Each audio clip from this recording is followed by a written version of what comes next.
차세츠 씨하고 한치아 씨하고 결혼식의 사진이 좀 공개가 됐나 봐요. 네, 그 결혼이 이제 그 비공개로 결혼을 해가지고 네. 철통 보안 속에 이 경비 업체 요원들 이렇게 지키는 속에서 결혼을 해서 결혼식 당일에는 이제 사진이 전혀 공개가 되지 않았었고 한치아 씨가 한복 입은 모습만 제한적으로 공개가 됐었는데 이제 박솔리어 한복 디자이너를 통해서 근데 오늘 이제 두 사람 이 한치아 씨 소속사를 통해서 결혼식 당일날 사진이 뒤늦게 이제 공개가 돼가지고 저 두 사람이 그 한복 입고 있는 모습 그러니까 그동안 공개된 모습은 웨딩드레스 입은 모습이 공개가 됐었는데 그건 사전에 찍은 화보였고 결혼식 당일날은 한복 입고 했다는 거죠. 그 한복 입고 결혼식한 모습이 오늘 나왔습니다. 예, 그러니까 굉장히 조촐하게 결혼을 한 것 같아요. 정말 친한 지인들만. 네, 이번에 그 차세치 씨, 차두리 감독 동생이죠. 예, 차범근 감독의 막내 아들이죠. 하는데 두 가지가 눈에 띄더라고요. 하나는 작은 결혼식, 양쪽 하객을 100명으로 해서 스몰 웨딩. 예, 아주 작은 결혼식에서 아주 간소하게 했다는 게 굉장히 좋아 보였고 또 하나는 그 신부인 한치아 씨가 자기 임신 사실을 공개했다는 거. 그렇죠. 옛날 같으면 사실 이 신부가 그걸 공개하기가 쉽지 않은데 조만간 출산한다는 것까지 얘기하는 거 상당히 신선한 충격이었는데 그 연애 6년 만에 어떻게 보면 한치아 씨가 4살 또 연상이거든요. 네. 네, 4살 차세치 씨랑 4살 연상인데도 불구하고 또 저렇게 소박하고 아름답게 결혼식 하면은 굉장히 좀 좋게 보이지 않느냐 생각이 듭니다. 스몰 웨딩인데 선생님 저 영상을 보니까는 꽃이나 이런 거는 굉장히 화려하네요. 네, 그리고 이제 저 한복도 굉장히 아름답고 아마 네. 참석자들 뭐 대부분이 한복을 입은 것 같아서 그것도 좀 특색 있는 모습이지 않나 그런 생각도 들고요. 화면에서 나오는 저 한복이 이제 박술여 한복 디자이너가 직접 만들어서 또 본인 또 SNS에 우리 그 한복이다라고 이제 입으면서 멋진 모습 이런 것들을 알려지고 있는데요. 아마도 스몰 웨딩이고 아주 절친한 사람들만 초대를 해서 혹시라도 초대받지 못하는 사람들이 서운할까 봐 차범근 감독이 직접 많이 초대하지 못해서 미안하다라는 얘기까지 했을 정도이고요.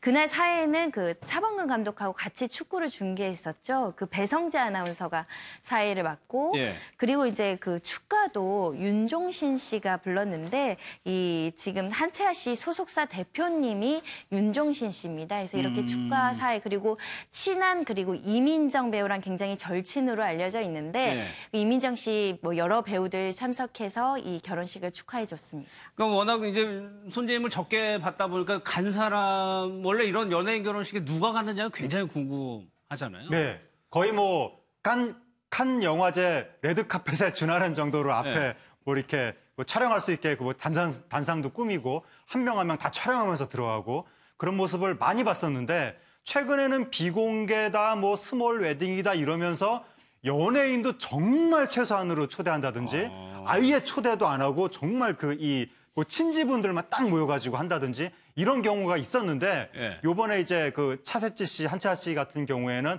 결혼식을 약간 절충식으로 해가지고 스몰 웨딩 비공개로 하면서 그래도 연예인 동료를 어느 정도는 초대하는 약간 이제 절충식으로 해서 연예인들이 그래도 스몰 웨딩 측으로는 꽤 많이 갔습니다. 이민정 씨라든가 저기 뭐 김성훈 씨, 정조국 부부라든가 김성훈 씨는 이 배용준 씨 결혼식 때도 나중에 김성훈, 정조국 부부가 신혼여행 같이 가서 화제가 됐었는데 이번에 이 차세치 씨 결혼식에도 김성훈, 정조국 부부가 다리를 놔줬다고 그래가지고 거의 뭐 새로운 지금 연예계 마당발로 떠오르고 있는데 이 결혼식에도 이 부부가 갔고 그 외에도 뭐 윤종신, 전미라 씨 부부도 갔고 비교적 그래서 스몰 웨딩 치고는 많은 연예인들이 현장을 지켰습니다. 알겠습니다.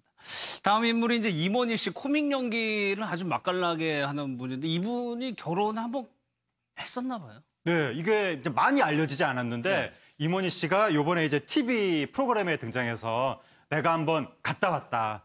서장훈 씨가 옆에 있었거든요. 그래서 서장훈 씨한테 왠지 동질감과 친근감이 느껴진다 이렇게 이야기하면서 자기 이야기를 했고 그러니까 이혼을 했는데 사람들이 잘 모르더라. 그러니까 과거에 2011년에 10살 연하 여성하고 결혼을 해가지고 3년 만에 이제 성격 차이로 이혼을 했는데 그때 그 헤어진 부인을 배려해서 이혼했다고 공개를 안 했다는 거죠. 그래서 보통은 배려하는 차원에서라도 빨리 공개를 해야 될 것 같은데 새 출발을 위해서. 근데 아마 두 사람만의 특수한 사정이 있었는지 네. 그때 공개를 제대로 안 했기 때문에 많은 사람들이 모르고 있다가 이번에 이제 이혼을 했다고 확실하게 TV 프로그램을 통해서 이야기했습니다. 유영관 대표님, 물론 재혼한 경우가 굉장히 많은데 또 이제 임원희 씨도 그런 경우인가 봐요. 다시 또 한번 좀 결혼을 하고 싶다 이런 얘기를 하더라고요. 그렇죠. 이제 나이가 벌써 49이면 50 다 되잖아요. 네. 그러니까 옛날에는 10살 차이 나는 그 여성 만나서 빨리 이혼을 했기 때문에 다시 좀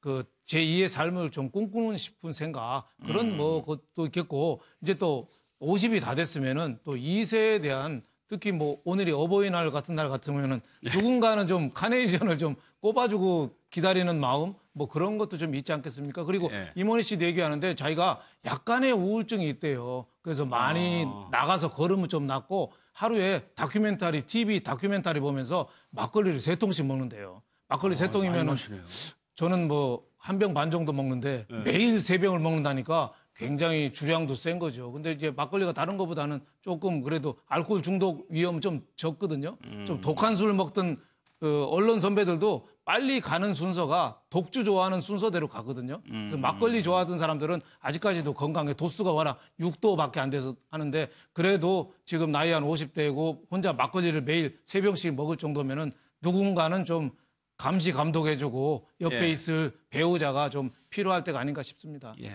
오늘은 이제 말씀하신 대로 어버이날인데 김성환 씨 같은 경우에는 글쎄요 어머니가 3명이었다. 어떤 사연이 있었어요? 예, 김성환 씨가 이제 TV에 나와서 어머니가 3분이다 이렇게 이야기를 한 건데 이제 그게 진짜 3분이라는 게 아니라 낳아주신 어머니, 길러주신 어머니, 장모님.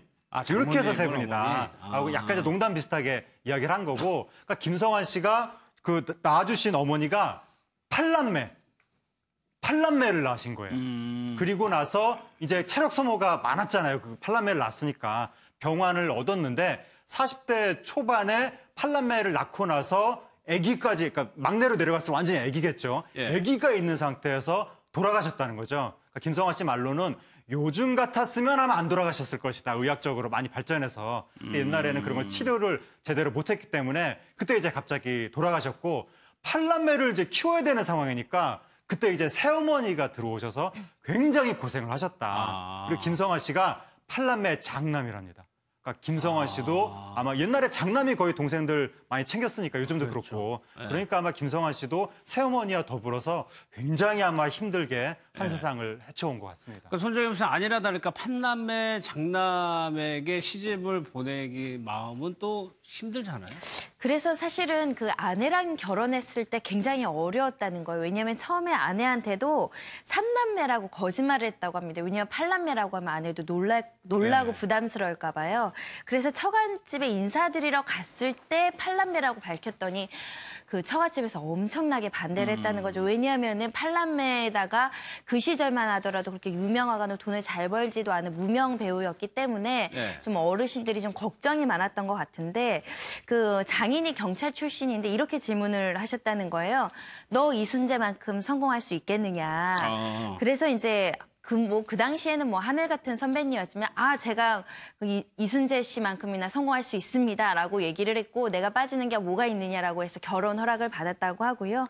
아마 오랜 시간 또 열심히 성실하게 사셔서 이순재 선배님 정도까지는 아니지만 그에 상응하는 성공을 했기 때문에 아마 처갓집에서도 그게 거짓말은 아니구나라고 생각하시지 않을까 생각합니다. 근데 김성환 씨가 일약 스타가 된다거나 그런 과정이 아니고 무명 시절을 꽤 겪었잖아요. 무명 시절 엄청나게 겪었죠. 그러니까 완전 무명이 10년이었고 완전 무명까지는 아니지만 그래도 TV에 많이 나와도 이제 조단역 정도 수준으로 수십 년, 30년, 40년 정도를 그 정도로 이거는 좀 과장된 것 같긴 하지만 어쨌든 최소 20년 이상은 그렇게 한 것 같은데 그러다가 정말 뒤늦게 그 극중에서 노래하고 이런 모습이 뜨면서 나중에 이제 지금도 사실 이순재 씨한테 비견할 정도의 원톱 배우 이 정도 느낌은 아니지만 그래도 장인어른이 나중에 이순재만큼 성공할 수 있느냐라고 얘기했던 취지에 비추어서는 상당히 성공한 것 같습니다. 왜냐하면 돈은 이순재 씨보다 더 많이 벌지 않을까. 왜냐하면 이순재 씨는 배우 생활만 하지만 김성환 씨는 노래를 히트를 시켜가지고 예. 트로트 가수로서 온갖 행사 무대를 예, 다니기 예, 때문에 수입은 더 많을 수 있고 그렇게 보면 장인어른의 취지에 비추어서는 정말 제대로 그 김성환 씨의 장인어른이 사위를 제대로 맞으신 것 같습니다. 그러니까 어떻게 보면은 자수성가의 아주 딱 그 스타일이고 땅도 굉장히 많이 샀다고 그러거든요. 그렇죠. 반란매 중에 맞이고 긴 무명 생활을 1970년에 TBC 데뷔해서 예. 긴 무명 생활 최다 단역상을 받을 정도로 단역만 나왔어요. 예, 근데 그거를 극복하고 어떻게 보면은 동생들 공부시키고 원래 땅을 군산에 3만 평을 탔대요. 원래 아버지가 갖던 게 그 10,000평을 자식 공부시킨다고 땅을 팔았답니다. 그래서 김성환 씨가 10,000평을 그걸 사고 거기다가 2만 평을 더 붙여서 3만 평을 샀다는 거죠. 근데 김성환 씨가 그 TV에도 왜 농촌 프로그램도 많이 나오고 하는데 그 같이 출연하는 리포터나 같이 동료들이 얘기 들어보면 그 연예인 중에서 아마 평이 제일 좋아요.